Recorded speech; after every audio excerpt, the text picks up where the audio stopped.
Welcome to my channel happiness. கீரைக்கிழங்கு தெரியுங்களா? தெரியலன்னா வாங்க பார்க்கலாம். இதுக்கு எந்த கீரை வேணாலும் எடுத்துக்கலாம். முக்கியமாக கசப்பில்லாத தண்டு கீரை தான் எடுத்துக்கலாம். ஒரு கட்டு கீரைக்கு அளவாக 2 கிழங்கு எடுத்துருக்கேங்க.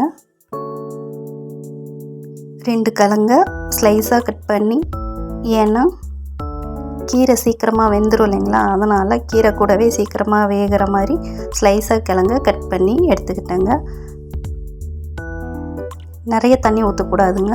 கிழங்குக்கு அளவாக தண்ணி வேகிற அளவுக்கு கொஞ்சமாக தண்ணி ஊற்றிட்டு அது கூடவே கீரையை போட்டு சாம்பார் பொடி, உப்பு, மஞ்சள்தூள் போட்டு 2 விசிலுக்கு 2 விசில் இல்லாட்டி 3 விசில் நல்லா குழையிற மாதிரி வேக வச்சுக்கலாங்க.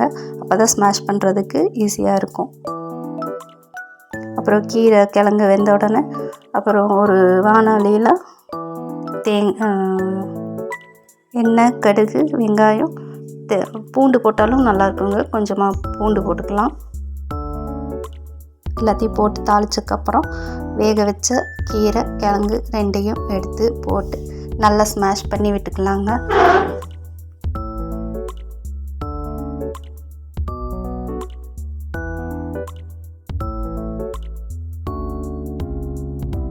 தண்ணி நிறைய ஊற்றி கீரையை வேக வச்சிங்கன்னா அப்புறம் கடைசியில் கொட்டுற மாதிரி வந்துடுங்க. அதனால் அளவாக பார்த்து ஊற்றிக்கோங்க.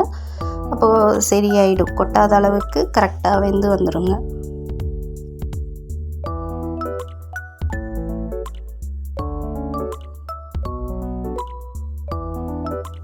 ஈஸியான வேலைங்க, டேஸ்ட்டாக இருக்கும். கீரை சாப்பிடாதவங்க கூட நல்லா ரசித்து சாப்பிடுவாங்க.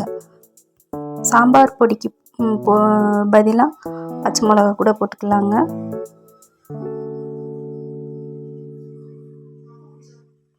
இந்த வீடியோ பிடிச்சிருந்தா லைக் பண்ணுங்கள், ஷேர் பண்ணுங்கள், சப்ஸ்கிரைப் பண்ணுங்கள். தேங்க்ஸ் ஃபார் வாட்சிங்.